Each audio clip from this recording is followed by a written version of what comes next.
Some places are magnets for bad news. As time goes on, the darkness accumulates.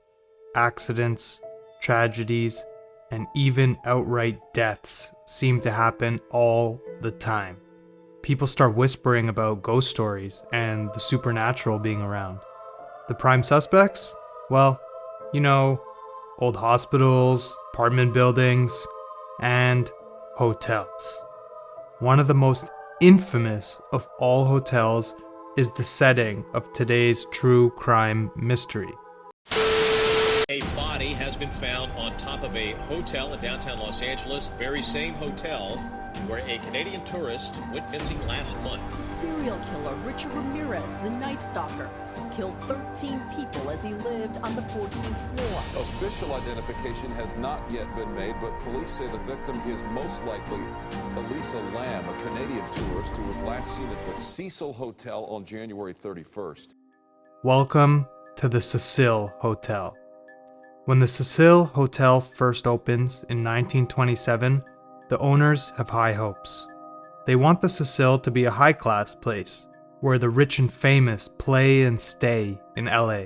But just 5 years after the hotel opens, the Great Depression hits the country. It sweeps the nation, and the whole country is broke. And the area around the Cecil Hotel starts getting run down. The rich and famous definitely don't want to stay so close to LA's poorest neighborhoods, and consequently, the Cecil's reputation starts to slip. It's now November 1931. The hotel registers its first official suicide. Since 1931, there are too many suicides at the Cecil to keep track. Over the years, it becomes the ideal choice for anyone wanting to end their life. It's even given the nickname, the Suicide. For the next couple decades to follow, it's known as one of America's most haunted places. And then, in 2013, a video from the hotel's elevator CCTV goes viral. The footage shows 19-year-old Elisa Lam behaving very strangely in the hotel elevator. It's the last time she would be seen alive. Thousands of theories spark up across the internet. People want to know if ghosts are to blame for what happened to her, or demons. But what do we know? Let's go back to the beginning, where this mystery all begins. Elisa Lam is a Canadian student on a trip to the States. She calls it her West Coast tour. She's visited San Diego, and now she plans to stay in LA for a bit before she heads north. She arrives in LA on January 26, 2013, and checks into the Cecil Hotel. She calls her parents back in Canada every day, so they know she's okay. They worry about her traveling alone. Elisa is due to check out of the Cecil on January 31st, but she never does. On the same day, her parents call the LAPD and report her missing. They know something must be wrong because there's no other reason she wouldn't call. She always makes an effort to check in with her parents, always. But this time was different. The hotel staff are interviewed by police.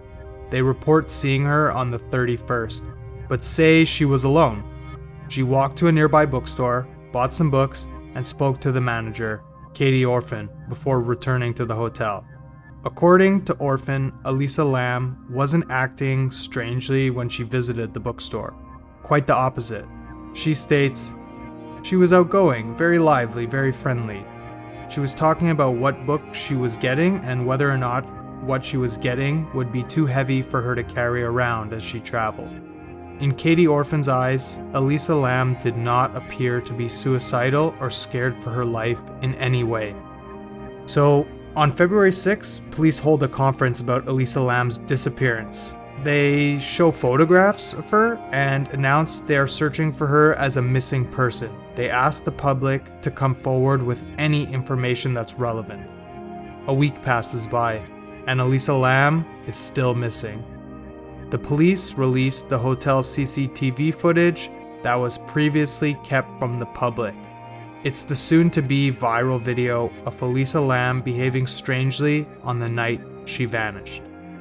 In a matter of weeks, millions of people tune in all across the world to witness the last known whereabouts of Elisa Lam. But even with this new revelation, there are still no answers to her whereabouts. Many people are convinced that the video shows Elisa terrified and fleeing from an unseen chaser. Some say that this person is outside the elevator in the hotel camera's blind spot. Others claim that she's being haunted by demons. Theorists suggest she's clearly trying to flee from someone as she presses multiple floors in the elevator. By doing this, the idea is that the person chasing you won't know which floor you get off the elevator on. It also means that every time the doors open, you have the chance to find someone who could help you. But as she pushes the buttons, she also hits the hold door button, which makes the elevator's door stay open for 2 minutes. If she's fleeing from someone, then her distress makes sense when the doors won't shut. But not everyone is sure that Elisa's movements mean she's afraid or fleeing someone. Body language experts would examine the footage and suggest a completely different theory. By closely analyzing her movements, it appears more likely that her body language is playful. The movement is closer to a child playing hide and seek rather than someone in distress. Other movements are friendly and flirtatious. But despite the millions of video views and theories, the police still aren't any closer to finding Elisa Lam. 5 days after the video's release, the Cecil Hotel staff start receiving complaints from guests. Are they complaining about the viral video? Nope. Something else is leaving a bad taste in their mouths. Literally, it's the water coming from the hotel faucets. The water pressure is too low, and the water is a weird color and smells funny. It's clearly a hotel-wide issue. So on February 19th, a maintenance worker is called to check out the hotel's water tanks on the roof. Unfortunately for this poor maintenance guy, it's not a plumbing issue that's causing the water to be a weird color. You could probably guess where this is going. Floating inside one of the metal tanks is the dead body of Elisa Lam. The coroner's report confirms that she has been there since she disappeared on January 31st. The cause of death? Drowning. As part of their investigation, police learned that Elisa dealt with bipolar disorder and took a specific combination of medications to deal with her symptoms. At first, Elisa had been staying in a shared youth hostel-style room with other guests. But when the other women in the dorm started complaining about her behaving oddly, she was moved to a private room.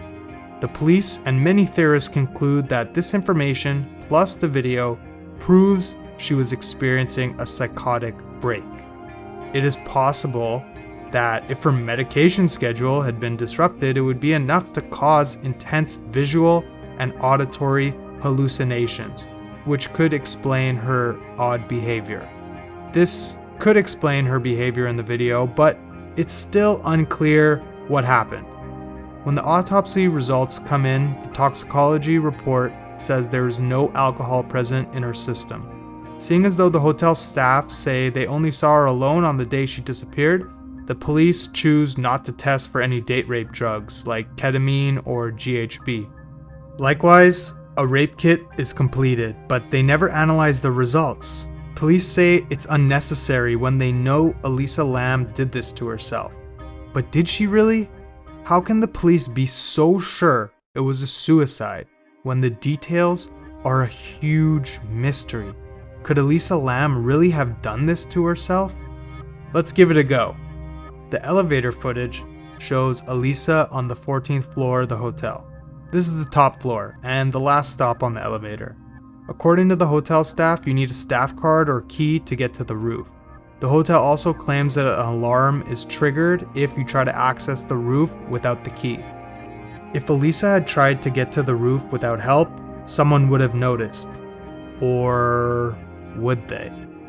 After the story becomes world news, a Chinese tourist visits the LA hotel. He films himself walking from the elevator and up to the hotel roof. There's no alarms, no locked doors, nothing stops him.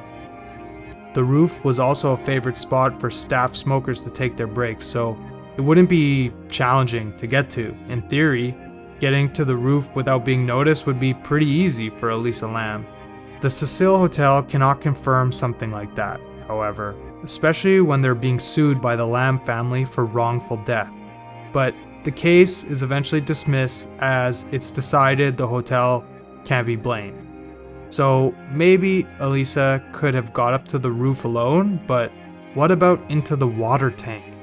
These aren't small containers you can easily climb into. These are massive 10-foot tall metal cans.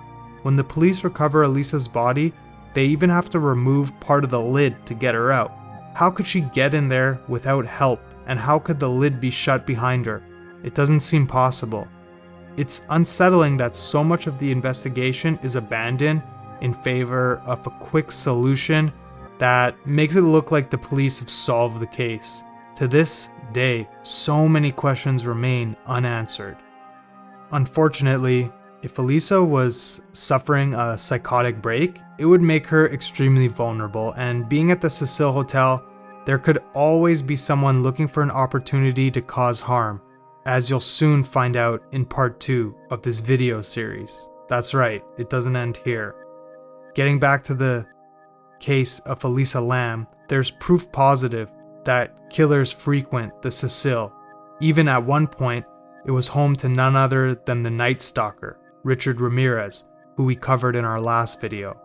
Ramirez stayed at the Cecil for several months during the height of his 1985 rampage. So it could be the case that while extremely vulnerable, Elisa Lam was the perfect defenseless target for some sick, depraved murderer. Staff said she was seen alone on January 31st, but maybe someone watched her from a distance and could see she was acting strangely and knew that she was alone. Perhaps even a member of the hotel staff? Another detail is brought to light in the haunting elevator footage: the clothes Elisa is wearing. Elisa was a fashion blogger and took a lot of care in her appearance, but in the video, she appears to be wearing a pair of men's board shorts, very out of character for Elisa. Perhaps Elisa was suffering from a psychotic break and a staff member or guest took advantage of her. This could be the mystery person Elisa is talking to in the video. This person could have also lured Elisa to the roof and stuffed her into the water tank to drown. Now, we have to take a closer look at the video footage itself. The video has been edited, but why? The timestamp in the corner is obscured at different points. The video itself has been slowed down. There is a minute missing toward the end, with a random cut to the elevator doors closing. What details from the video did the police keep from the public? Why was it kept secret? Some speculate that specific information was kept out of the video. They did this in case someone comes forward claiming to know what happened to Elisa. If they have information only someone present would know, then their story can be confirmed. In any case, it's bizarre that the police released this edited version of the CCTV when a shorter section of the unedited video would have had the same effect. Either way, the video showing Elisa's last known whereabouts did little to solve the mystery of her death. Police ruled the death a drowning with no foul play, but Elisa Lam's death remains one of the creepiest unsolved mysteries of our time and the cause of endless debates, theories, and confusion. Was it really a suicide? Let me know your thoughts in the comments below. Do you remember the movie The Ring? Well, the author of the book the movie was based on is Koji Suzuki, and he also wrote a short story called Dark Water. The story inspired both Japanese and American movie versions. In the Japanese original and American remake, a mom and daughter move into a rundown old apartment building. There's constant problems with the elevator, and the building's tap water is a weird color. Does this sound familiar to you? They check the building's water system and find the body of a drowned girl in a water tank. Creepy. even creepier because the original short story was written in 1996. The Japanese film came out in 2002 and the American version in 2005, years before Elisa Lam was found on the roof of the Cecil Hotel.